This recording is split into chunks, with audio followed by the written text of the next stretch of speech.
Salut tout le monde, on est dans Masechet Shkalim, Masechet Shkalim Talmud Yerushalmi, et on est dans Daf Hei, mais en fait on s'est arrêté Daf, bon non pas 5, on s'est arrêté Daf Dalet, par contre terre au milieu, ici.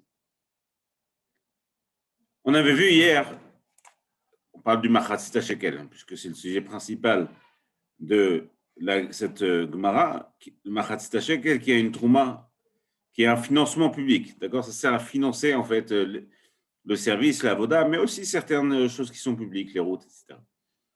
On avait vu hier que quand on vient donner un machatzit shekel, en fait, on donne un shekel la plupart du temps. Shekel, c'est une pièce d'argent. Okay, on donne un shekel et on va recevoir la monnaie.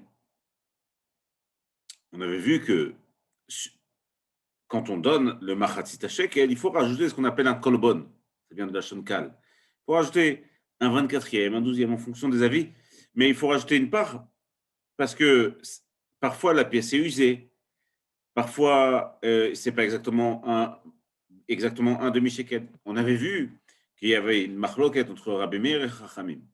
Rabbi Meir, lui, comprend de la Torah qui a marqué Zé Adavar, Zé, c'est Zé Itenu, pardon. Le mot Zé, Hachem lui a fait voir à Moshe Rabbeinu une pièce, et donc il lui a fait voir une valeur absolue, c'est ce que veut dire Rabbi Meir. Et donc, le rajout qu'il y a sur le Machatzit Shekel, ce qu'on appelle le Kolbon, un 24e ou un 12e, c'est Minatora, c'est-à-dire que c'est la Torah qui demande de le rajouter. On a vu que Chachamim ne pense pas du tout comme ça. Pour Chachamim, le fait qu'on rajoute ça, c'est juste une taxe en plus, une charge. C'est exactement comme quand on va au change et qu'on change de l'argent des dollars en shekel. Alors, puisqu'ils s'occupent de la conversion, ils prennent une charge. Ça, c'est pour Chachamim. Où c'est qu'il y a une différence? On l'a vu dans notre Mishnah. La différence, elle se trouve quand quelqu'un vient payer un shekel pour 2 personnes. Lorsqu'il vient payer un shekel pour 2 personnes, a priori, il n'y a pas de change. En tout cas, s'il doit payer pour l'usure de la pièce et le taux de change, ce qui est plus ou moins la vie de Rachamim, il doit apporter un kolbon pour 2 machatzit, puisque finalement, il donne qu'une pièce. Pour Rabbi Meir, étant donné que le kolbon, il est minatora, donc sur chaque machatzit shekel, on va donner un kolbon. Alors ça ne change rien, il devra donner 2 kolbonés. Voilà, ça c'était une petite introduction, rappel d'hier. Donc la Mishnah est là. Nathan Sela litol shekel. Donc il a donné un Sela pour prendre un shekel, un machatzit shekel ici, à Kavana. Plusieurs endroits dans la Gemara, vous verrez que ce n'est pas très simple, mais à plusieurs endroits dans la Gemara, vous verrez qu'on dit shekel, mais évidemment que la Gemara pense à machatzit shekel, un demi-shekel. Bechol il a donné un Sela, qui est l'équivalent en temps normal d'un shekel, pour prendre un machatzit shekel. Chayav shne kolbonot, il doit payer 2 kolbon, donc 2 rajouts. Amar Rabbi Eliezer, pour Rabbi Eliezer, lui dit vrai Rabbi Meir, évidemment que c'est Rabbi Meir, parce que c'est Rabbi Meir qui pense que, étant donné que le kolbon, le rajout, il est minatora, le seul qui peut penser que qu'on donne 2 kolbon sur un shekel qu'on a donné, c'est Rabbi Meir. Ici, il y a un gras, vous voyez, encore une fois, un petit rappel, on est dans les Yerushalmi, donc il y a beaucoup de corrections du Gaon ici, et donc on passe au Gaon ici. Donc là-dessus, Amar Rabbi Eliezer, divrei Rabbi Meir, echad shekel shu noten, ve'echad divrei Torah. Ken. Donc là, ici, pourquoi c'est divrei Rabbi Meir, comme on a dit? Parce que comme c'est minatora, donc forcément, lui, sur ce qu'il va rajouter, sur le demi-shekel qu'il va payer, il doit rajouter un kolbon minatora pour Rabbi Meir. Et comme il fait la monnaie, parce qu'en vérité, il apporte un shekel, on va lui donner un demi-shekel en monnaie. Donc son premier kolbon, il doit le payer, ça c'est minatora, c'est la Torah qui demande pour Rabbi Meir. Mais il doit aussi payer un autre kolbon en plus sur la monnaie qu'il va récupérer. Parce que le Sachakol, pourquoi il y aurait une partie de Ekdesh, de Kodesh, sur la monnaie qu'il va recevoir, qui va aller chez un Idiot? Quand on dit Idiot à Kavana, on parle de quelque chose qui n'est pas Ekdesh.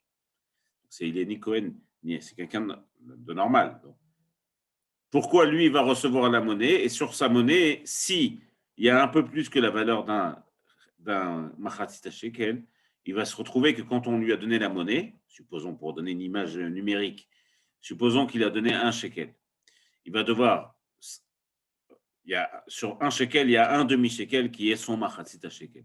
Là-dessus, selon Rabbi Meir, il faut rajouter un kolbon. Pourquoi ça s'est mis dans la Torah? C'est parce que la Torah montre qu'il faut qu'il y ait une shlemut. Et donc, comme il n'y a jamais vraiment un demi-shekel, ça peut être moins, donc il faut qu'il donne un kolbon. Mais on va lui rendre un demi-shekel. Supposons que là-bas, on va lui donner 0,501. Il aura un millième qui sera parti du Kodesh jusqu'à chez lui. Là-dessus, il doit aussi payer un kolbon. Donc, même sur la monnaie. Les divrei Torah, là-dessus, Rav Amar, divra kolhi. Rav dit non, ce n'est pas forcément Rabbi Meir, on peut expliquer ça selon tout le monde. Echad shekel shu noten, ve'echad shekel shu noten. Bémet, un pour Rabbi Meir, c'est compris. Pour Chachamim, qui pense que c'est une question de taux de change, Bechol Zot, on peut comprendre qu'il faudra payer 2 kolbonot. Pourquoi?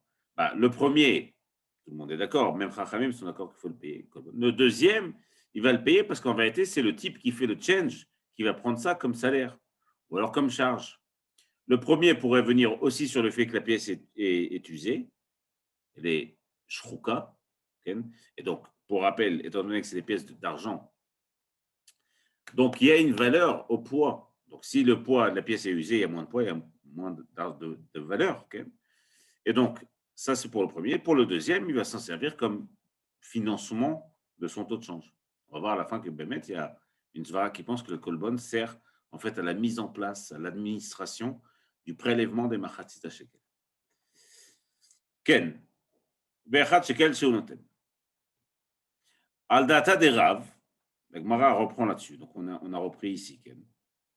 Al data de Rav, selon Rav, et selon Rav dans la vie de Rabbi Meir, c'est plus 2 kolbonotes qui doit payer ce type-là. Il doit payer 3 kolbonotes. Donc ça, c'est une histoire de juif, hein, évidemment.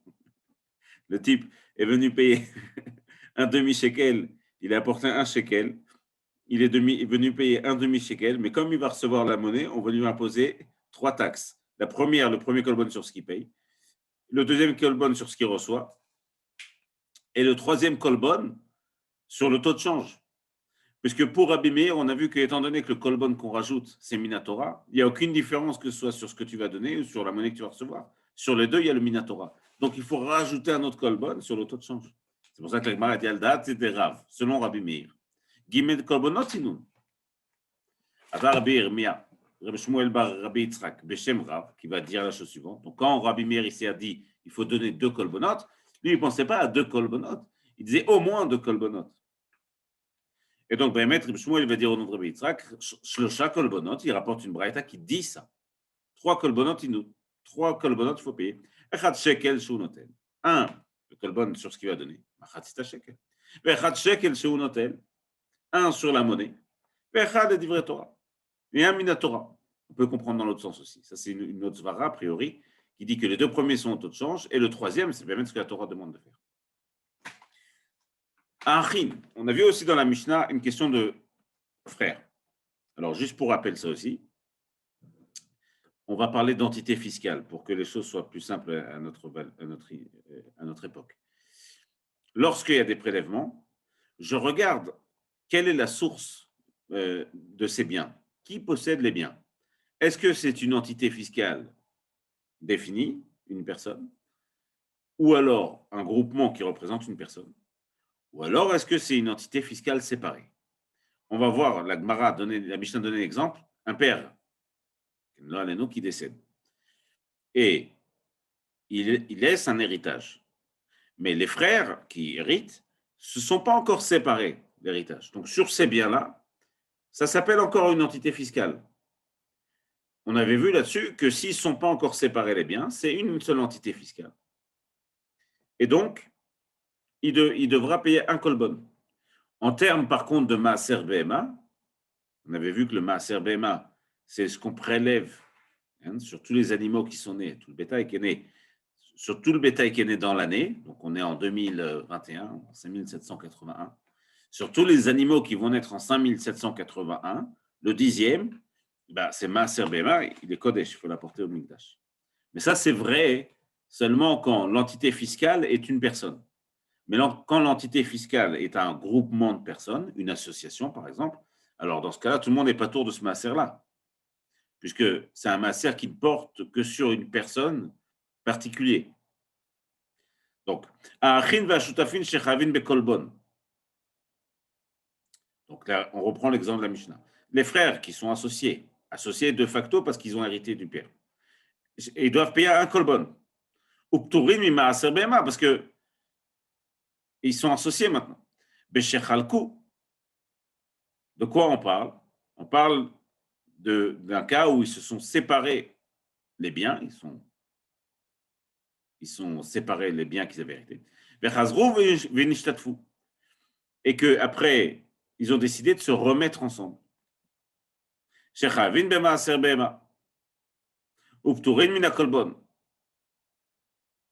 Là-dessus, ils seront chavin b'maaser bema. Parce que, a priori, c'est comme si qu'il n'y avait pas eu c'est comme si qu'il n'y avait pas eu de séparation, donc c'est encore une seule entité. Et ils doivent payer et pturim min kolbon sur l'entité qui existait. Ou b'shelo chalku. Ça, c'est dans le cas où ils ne se sont pas encore séparés des biens, où ils doivent payer un seul kolbon. Amar Rabbi Elazar ve'en, Rabbi Elazar va émettre une première idée. Il va dire ve'en shechalku gdaim keneged tiashim ve'tiashim keneged gdaim. Gdaim, pardon. Pour Rabbi Elazar, ça c'est vrai dans un seul contexte. C'est-à-dire quand la capacité qu'on va pouvoir gérer deux personnes qui s'occupent du bien de leur père et qui ne se sont pas encore vraiment séparées les choses. Elle est vraie si, quand il y a une forme de séparation, ils se sont séparés les choses à part égale. Par exemple, supposons qu'il y avait 10 agneaux et 10 moutons. C'est l'exemple de Rabbi Elazar. S'ils ont fait, chacun prend 5 agneaux, 5 moutons, c'est une forme de séparation, chacun prend sa part. Et donc, quand ils se remettent, c'est comme s'il n'y avait pas eu de changement. Et donc, ils vont repayer un kolbon pour tout le monde et ils seront chayavin b'maaser. Ils devront payer le b'maaser parce que je vais considérer qu'ils sont séparés, puis en fait, finalement, ils se sont remis et c'est comme une seule entité fiscale. Mais, si quand ils se sont séparés, ils se sont dit, écoute, moi, je vais prendre les 10 agneaux et toi, tu vas prendre les 10 moutons. Cette forme de séparation ressemble à une forme d'acquisition, enfin, en tout cas, d'achat-vente. C'est comme si que l'un avait dit, c'est quoi, mes 5 animaux, je te les donne contre 5 moutons, et on se retrouve moi avec 10 agneaux et toi avec 10 moutons. Et donc, il y a déjà eu une forme de massa ou matan, il y a déjà eu une forme de commerce entre les deux. Et donc, on ne peut pas reconsidérer que quand ils se remettent ensemble, on ne peut pas reconsidérer que c'est comme si qu'ils étaient revenus à la forme initiale quand il y avait le père, et donc c'est plus une seule entité. Vous remarquerez que le Talmud Masechet Shkalim, on le remarque très clairement. Bon, c'est le Talmud Yerushalmi, donc c'est très très pragmatique. Ça va directement généralement dans le din. Et puis vous remarquez aussi que c'est des questions qui vraiment touchent la vie publique de manière directe. J'ai envie de dire la vie moderne, enfin l'économie moderne. Becholofen. Ça, c'était une parenthèse. Donc, Rabbi Elazar dit, Ve'en shechalku gdaim keneged yashim, v'tiashim keneged gdaim. Aval, im chalku gdaim keneged gdaim, v'tiashim keneged yashim, ken hu, chalku misha'a rishona. Alors, Behemet, quand ils se remettent ensemble, dans ce cas-là, s'ils ont fait moite-moite, c'est comme si qu'ils étaient revenus depuis le début, quand il y avait le père, et c'est une forme d'entité fiscale. Amar Rabbi Yochanan dit non. Afilu chalku gdaim neged gdaim, v'tiashim neged yashim. Même s'ils se sont séparés à part égale, du moment où ils sont séparés, qu'ils se remettent ensemble, c'est fini. Je considère que c'est une nouvelle association. Donc, ils devront payer chacun un kolbon et ils seront ptourim de Maaser Behema. C'est une association qui est nouvelle. Ça ne ressemble pas à ce qu'il y avait avant. Même s'ils ont fait moite-moite et qu'ils se sont remis ensemble. Pourquoi? Ils sont comme des clients qui se sont achetés et vendus à partir du moment où ils sont séparés.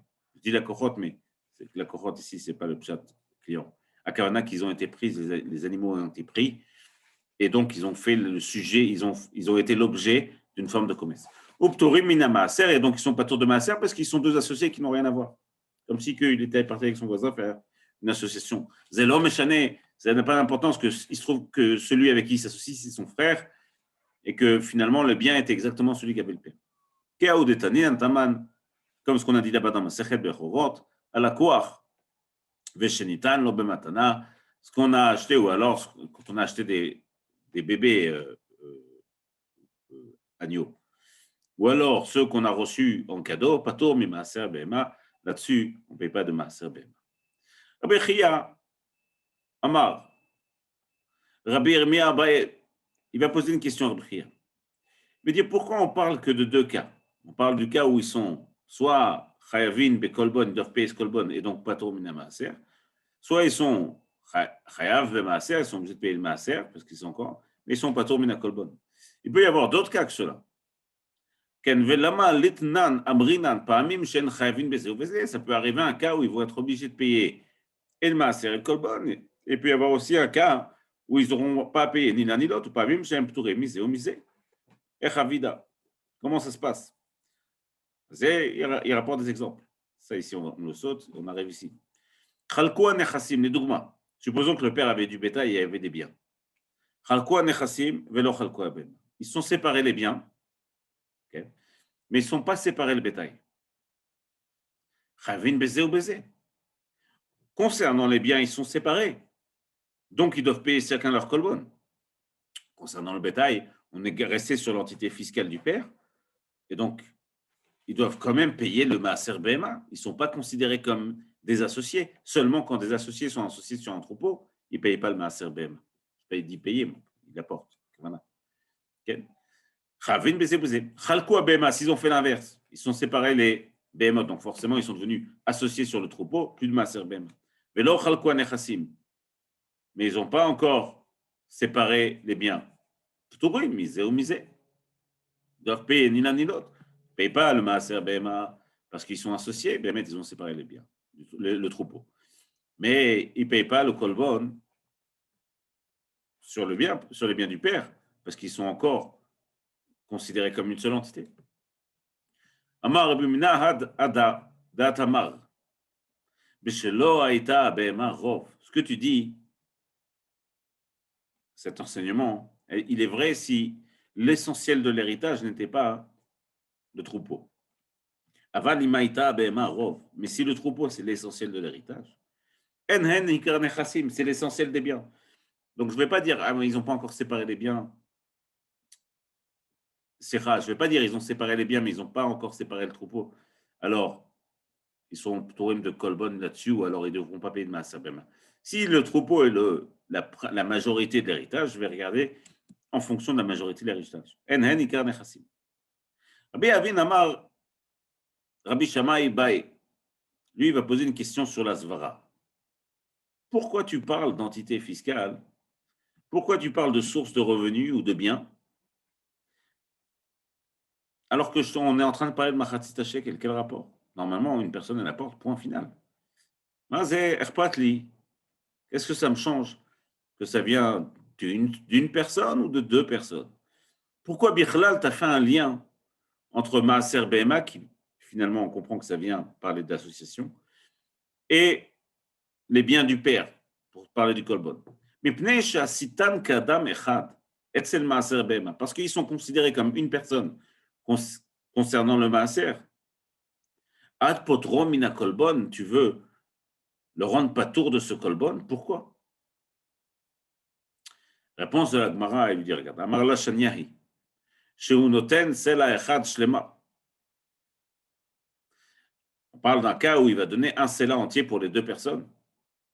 Et donc là-dessus, on peut comprendre qu'il ne va pas payer deux kolbonim, il en paiera un seul. Okay?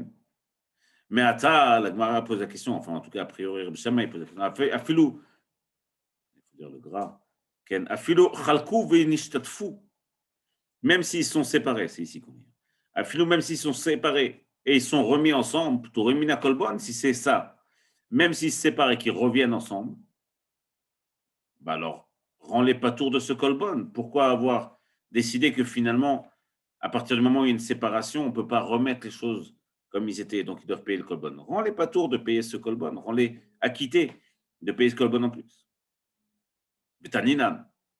Et on enseigne, c'est qu'ils sont obligés de payer le kolbon et ils ne sont pas tour du maaser comme des associés.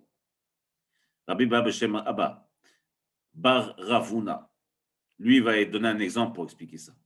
Il va dire, Hi, Shne Achim She'arshu et Aviem. Alors, toi, tu poses la question, il dit à Rabbi Shammai, il dit, toi, tu poses la question sur deux frères qui ont hérité de leur père. Ils sont séparés, ils sont pas séparés, tu regardes le troupeau pour savoir est-ce que c'est une entité ou pas. Et en fonction de ça, tu vas les rendre patour ou chayav de kolbon. Dis, regarde, je vais te donner un exemple qui est la même chose, et tu vas très bien comprendre de quoi on parle. La même chose que deux frères qui héritent leur père, Hishnegisin, Shershu et Chamein. Tu comprends facilement deux beaux-frères qui vont hériter de leur beau-père. Imaginons que le père a deux filles. D'accord? Donc, quand le père meurt, eh ben, les filles héritent du père. Maintenant, les filles héritent du père et elles sont mariées les deux à deux, chacun avec son mari, hein, donc deux beaux-frères. Et donc, eux, ils vont avoir une part dans les biens du beau-père, naturellement. Si eux décident de se mettre en association, tu es d'accord là-bas de dire que c'est une association nouvelle, l'Echol Davar. En tout point, c'est une association nouvelle. Ça n'a plus rien à voir avec ce que le père faisait. Mais pourtant, c'est les mêmes animaux, c'est les mêmes biens, c'est la même chose. Mais tu es d'accord de dire qu'en vérité, ils devront payer leur colbon et ils ne devront pas payer de Maaser Bema parce qu'ils sont associés. Alors, c'est la même chose pour les frères.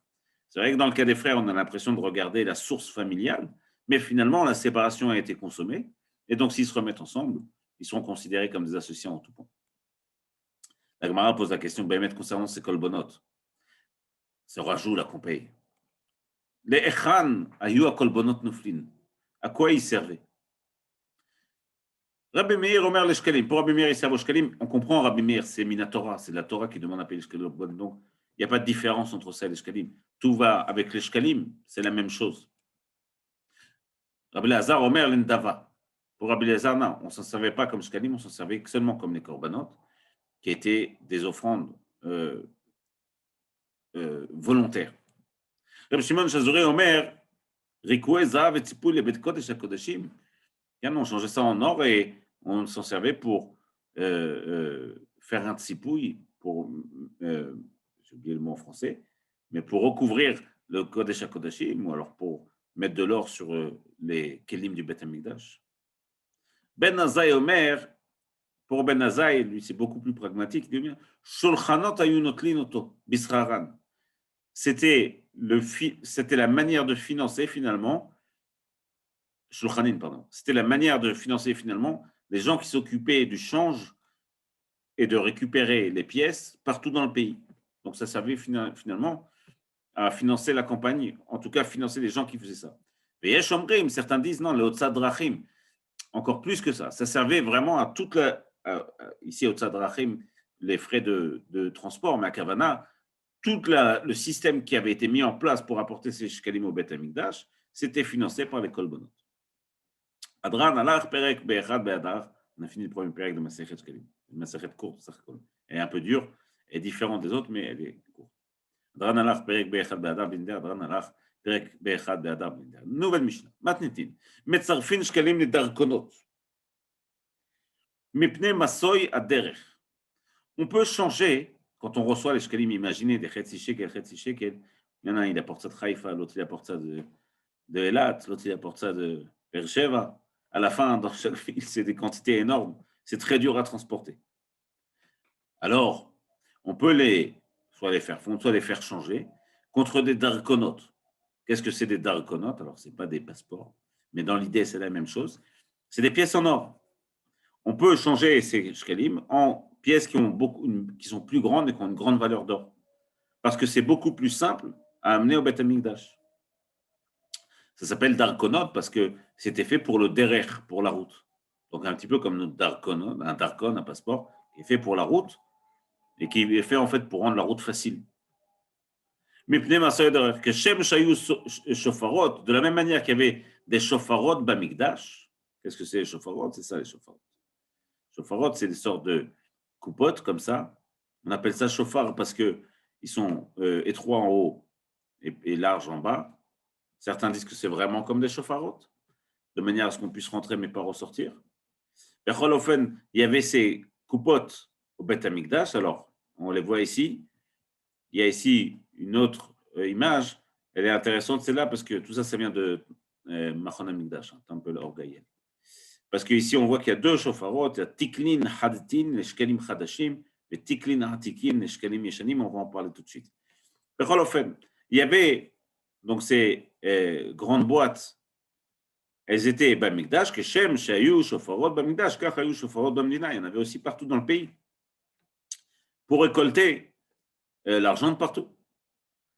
Chav, Bnei Haïr, Sheshalchou et Shiklem. Donc on va dire, on va prendre un exemple. Tous les gens de Beersheba, ils ont récupéré les Chetzi Shekel, Machatzta Shekel, et ils vont donner ça à des shluchim, à des envoyés, qui doivent amener ça à Beth Amikdash. Donc, ils ont envoyé leurs shkelim. Sauf que, Baderer, en route, il y a eu un petit problème. Venignevu Oshavdu. Soit ils se sont fait voler, soit ils ont perdu les pièces. Qu'est-ce qu'on fait? Alors, la Mishnah dit Im nitrema truma. Si, au Beth Amikdash, on a commencé à faire des prélèvements sur la base des nouveaux shkalim qui arrivaient. Alors, juste pour comprendre ça, il faut comprendre ce que ici il dit. Je crois que c'est Tiklin Khatin, c'est ici, encore Banala, pardon. C'est que quand on faisait les prélèvements, au moment les Gizbarim, ceux qui récupèrent l'argent, ceux qui gèrent l'argent finalement au Beth Amikdash, même les Kohanim, ou les Gizbarim qui achètent les korbanot, lorsqu'ils vont acheter, qu'ils vont faire les prélèvements, par exemple, ils vont prendre 1200 shekels pour acheter un petit agneau. C'est le prix aujourd'hui d'un petit agneau de moins d'un an. 1200 shekels. Quand ils vont prendre ces 1200 shekels, ils vont avoir la kavana qui font ça avec les shkalim qu'il y a là, mais aussi avec les shkalim qui sont à Yerushalayim, mais aussi avec les shkalim qui sont en route pour Yerushalayim. Donc, il se trouve que lorsqu'ils prélèvent, d'une certaine manière, ils ont déjà acquis les shkalim qui sont en route. C'est-à-dire que c'est déjà devenu Kodesh. Puisque lui, quand il fait ça, il pense à tous ces shkalim. Pourquoi il fait ça? Il fait ça pour que tout le peuple participe aux frais du Beth Amikdash, ce qui est en soi une valeur certaine. On a tous envie de participer. C'est vraiment, c'est le but du Machatzta Shekel. C'est que tout le monde participe de manière équitable. Et donc lui, forcément, il pense à tout le monde. Donc, si on a commencé les prélèvements, lui il pense à tout le monde. Eux, les shluchim, ils sont en route et ils viennent de se faire voler l'argent. Ils vont devoir jurer, les shluchim. Ils vont devoir jurer. On va voir pourquoi, mais comme chaque personne qui est garant d'une chose, d'une certaine manière, qui est censé garder la chose, qu'il soit payé ou pas payé, ça s'appelle shomer chinam ou shomer sachar, ils vont devoir jurer à quelqu'un. La question à qui ils vont jurer. Donc, si les Gizbarim ont déjà commencé les prélèvements, on va considérer que le bien appartient, l'argent appartient au Kodesh, il va donc falloir jurer aux Gizbarim. Donc, im nitrema truma nishbain a Gizbarim.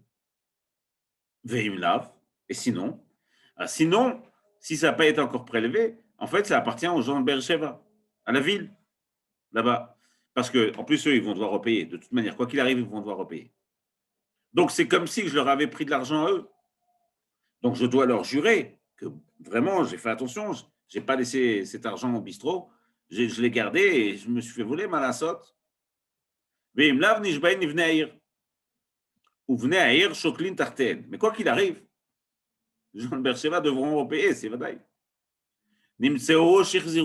Finalement, on les a retrouvés, ces shkelim. Alors, à Ganavim, les voleurs ont rapporté ces shkelim. Qu'est-ce qu'on fait? Pas de problème. Elu ve'elu shkelim, tout va au machatzit shekel. Et quelle que soit la chose avec laquelle on va financer le machatzit shekel, quelle que soit la manière dont le machatzit shekel va être utilisé, ça va être utilisé pour cette année et jamais reporté à l'année prochaine. Donc, on les a retrouvés, on les utilise cette année. Gemara. On revient sur le fait qu'on a changé les machatzit shekel contre de l'or. Gemara dit non, tu n'as qu'à faire échanger contre des diamants, c'est mieux, c'est plus léger, ça vaut plus. Réponse de la Gemara, non, Shema Tazila Margaliot. La valeur monétaire des pierres précieuses est trop variable.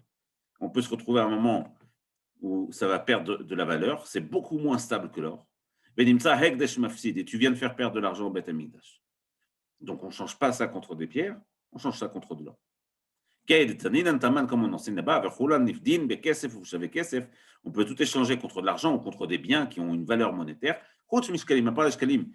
Pourquoi? Parce que on ne veut pas faire perdre le Beth Amikdash. C'est ici, il faut lire le.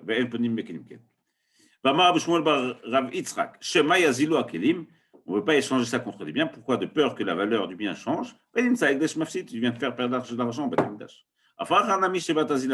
Pareil pour les pierres précieuses. On ne change pas ça contre des pierres précieuses. Tu auras fait perdre de l'argent, Beth Amikdash Chaval. Notre Mishnah parle Betkalin Hadetin, elle parle de nouveaux Shkalim, de Shkalim de cette année. Aval Betaklin Hadetin, mais dans les anciens Shkalim, l'Obada, ça ne parle pas de ça. Pourquoi? Betane. Ken. Atikin Bamigdash, Ven Atikin Bamdina. C'est quoi des Shkalim Yeshanim? C'est le type, il a une dette de l'année dernière, il n'a pas apporté son Machatzit Shekel. Alors on lui dit, d'accord, tu peux apporter ton Machatzit Shekel cette année, mais les coupotes, les endroits où tu pourras apporter ces coupotes qui reçoivent le Machatzit Shekel et qu'on met partout dans le pays, ça c'est vrai seulement pour les Shkalim Chadashim. Si tu veux payer une vieille dette, il faut aller au Beth Amikdash. Là-bas, au Beth Amikdash, il y a une coupa pour les Shkalim Chadashim et une coupa sur les gens qui ont des dettes sur les Shkalim Atikim, Kalin Atikim.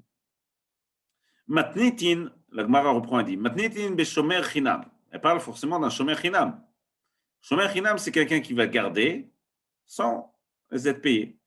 Il y a un din dans la Torah qui dit que quelqu'un qui garde ton objet sans payer, Shomer Chinam, par exemple, je dis à Reuven, il dit à Shimon, garde-moi mon téléphone. Shimon, il est au bistrot, il laisse ça sur le comptoir et il s'en va. Dans ce cas-là, c'est vrai que Reuven n'a pas demandé à Shimon de le payer. Il n'a pas dit garde-moi mon téléphone, je te donne 10 shekels. Il est Shomer Chinam, Shimon. Il a accepté, il n'est pas payé pour ça. Il est Shomer Chinam, il garde ça gratuitement. Ça ne veut pas dire qu'il n'a aucune responsabilité. Il a une responsabilité qui est de faire à minima attention. On ne laisse pas ça sur le comptoir d'un bistrot. On le prend avec soi, on le cache, quelque chose, minimum. Ça s'appelle pshia. Si à ce point, tu n'as pas fait attention à l'objet, ben, tu as quand même une responsabilité, tu devras le payer. Ça, c'est Shomer Chinam. Par contre, c'est le Shomer Chinam, celui qui est payé, s'il se fait voler ou quelque chose comme ça, évidemment, il ne doit rien rembourser. Aval Beshomer Sachar, lo. Mais un gardien qui est payé pour ça, non, a priori. L'obeda. Notre Mishnah ne parle pas de ça. Amar Rabbi Abba, il répond non, ma putain, Filo Tema Beshomer Sachar. On peut considérer que ça parle aussi d'un Shomer Sachar, quelqu'un qui est payé pour garder, qui est censé faire très attention, plus que le Shomer Chinam. Mais on va parler de quoi? De Nignevu Belestim Mezouyanin, on parle qu'il s'est fait voler par des voleurs armés et donc dangereux. Et ici à Kavana, c'est qu'il est anous, parce que quand le anous, c'est-à-dire que c'est indépendant de sa volonté. Il ne pouvait rien faire. Il ne pouvait pas faire attention. Shomer, donc s'il se fait voler par des gens armés, par exemple, on considère que c'est anous. Et donc même celui qui est payé pour garder, il devra rien rembourser. Avdo, alors s'il a perdu, comme un bateau qui a coulé, là aussi on considère que c'est anous. Il ne pouvait rien faire, Manas.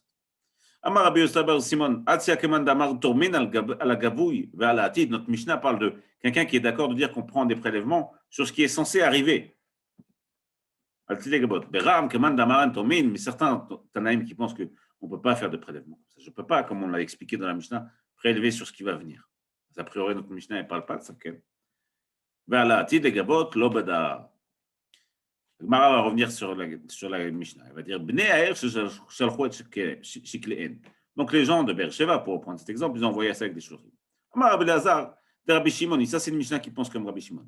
Pourquoi? Rabbi Shimon a une svara qui est assez unique dans la Gemara, qui est que le non à gagner et la perte potentielle, c'est considéré comme une valeur monétaire. C'est-à-dire que c'est une perte de facto d'argent.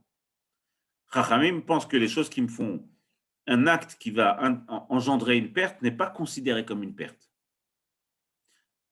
Je peux faire une tvia, je peux demander à quelqu'un qui m'a fait perdre de l'argent de facto sur ce qui m'a fait perdre. Mais s'il a fait un acte qui a engendré une perte, que lui n'a pas fait directement, ou alors, même dans l'extrême, un non à gagner, évident, ça, ce n'est pas considéré comme un bien. Pour Rabbi Shimon, c'est considéré comme un bien. Pourquoi il dit ça, Rabbi Shimon? Pourquoi on dit que la Mishnah, elle est comme lui? Parce qu'on voit bien que les gens qui payent, les gens de la ville qui se sont fait voler, ils devront repayer. C'est rare.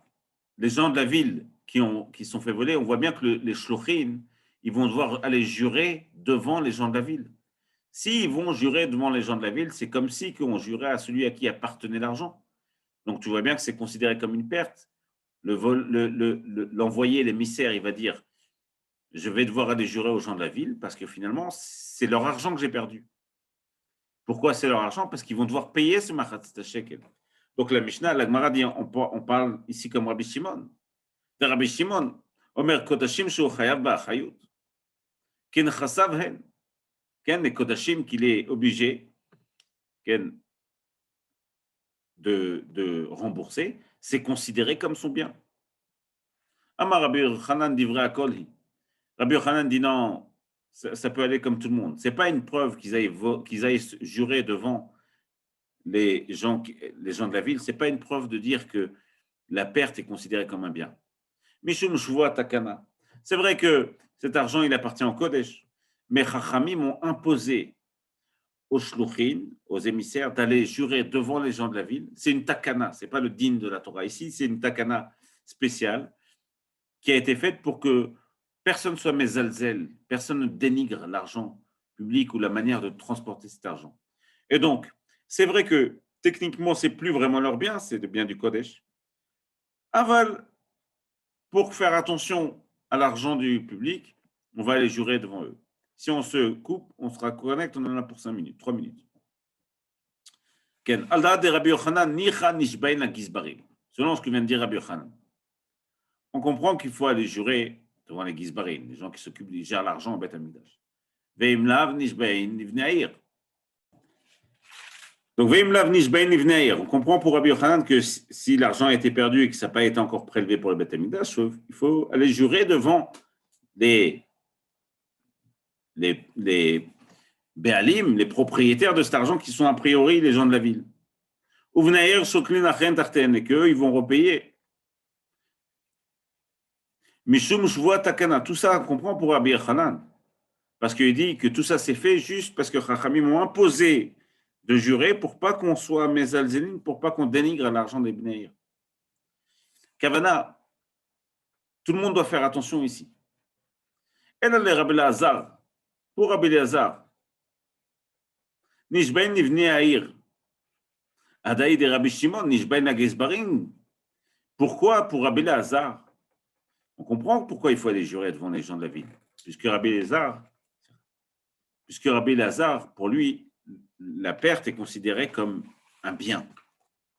Et donc, je vais devoir jurer à la personne à qui appartient ce bien. Pourquoi aller jurer devant les Gizbarim?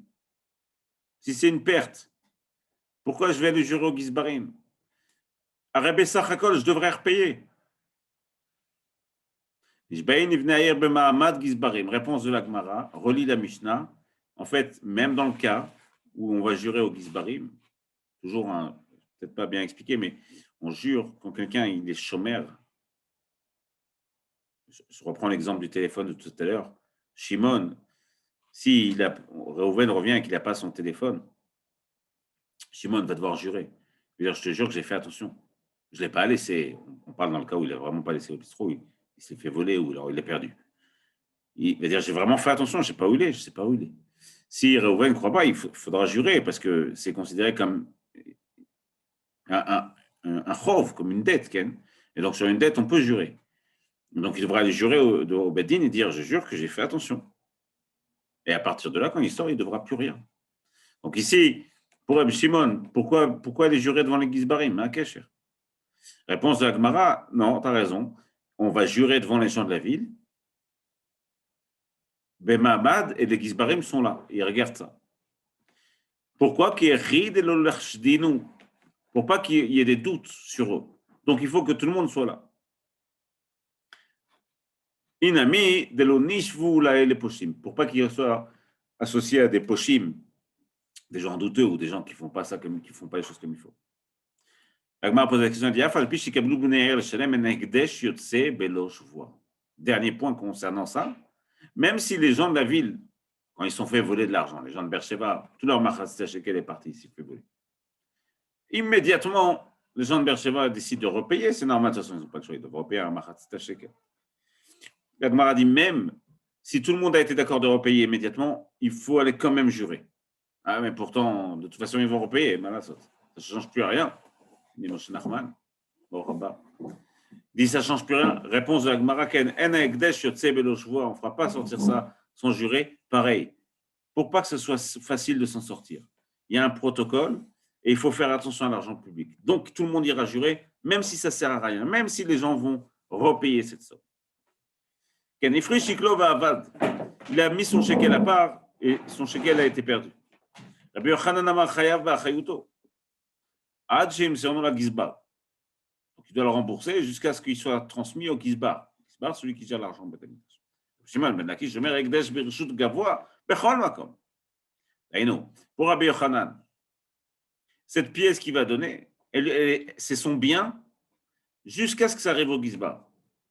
Pour Rabbi Shimon ben Lakish, du moment où il donnait, c'est fini, c'est plus son bien. Ça appartient au Gavoa. Gavoa, c'est le haut. Kodesh. Donc, visiblement, de manière très claire, notre Mishnah n'est pas d'accord avec Rabbi Shimon, puisqu'on voit bien que dans notre Mishnah, tant que le Gizbar n'a pas prélevé sur l'argent qui est en route, on va considérer qu'il faudra aller jurer aux gens de la ville. Donc, on considère que le bien, finalement, appartient encore aux gens de la ville. C'est très clairement pas comme Rabbi Shimon. Pligal Rabbi Shimon ben Lakish. Nishbaïn Ivnaïr. Ou Vnaïr Shoklin Tarten. Réponse d'Agmara, l'eau. Odi Mishum Shvoa Takana. Même ça, ce n'est pas une vraie Shvoa. C'est une Shvoa. C'est une Shvoa Krachamim moins posée. Behemet, pour Rabbi Shimon ben Lakish, du moment où ça te donnait, ça appartient au Kavod. C'est fini, c'est plus à la personne. Alors pourquoi tu vas jurer devant? Takana. Krachamim ont rajouté ça pour pas que ce soit facile de s'en sortir comme ça.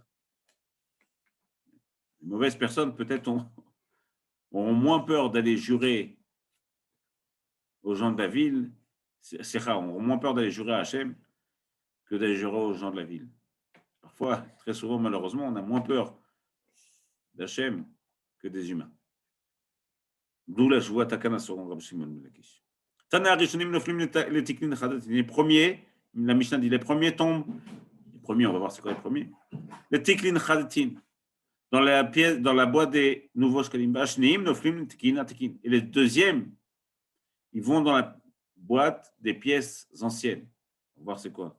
Elohen Arishonim, voilà les premiers. Velohen Ashnim, voilà les deuxièmes. Rabbi Pinchas ben Rabbi Yechia, Rabbi Abba, Marechad, Maresecha. Ils expliquent la chose suivante. Chadamar, Elu Sheshalchu Bnei Tchila. Les shkalim chadashim, c'est les premiers shkalim qui ont été prélevés. Achana Amar, Elu Shegiu la Gizbarin Tchila. C'est quoi la pièce des tiklin chadatin?